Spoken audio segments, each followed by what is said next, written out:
வேற யார் சொல்லு சரி நாங்களே போட்டு சத்தியமா சொல்ல இதெல்லாம் உங்க இஷ்டம். யாரும் இது பண்ண மாட்டோம். இவன் தான் அவங்க என்ன தப்பா நினைக்கிறாங்க? நானு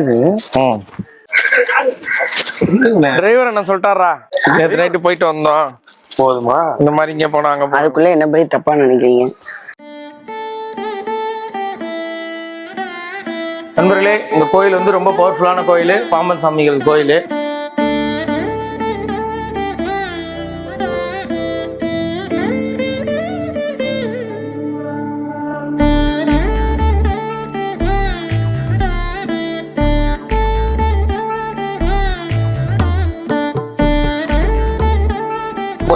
போவோமா? அடுத்து ஒரு சர்ப்ரைஸ், வாங்க போலாம்.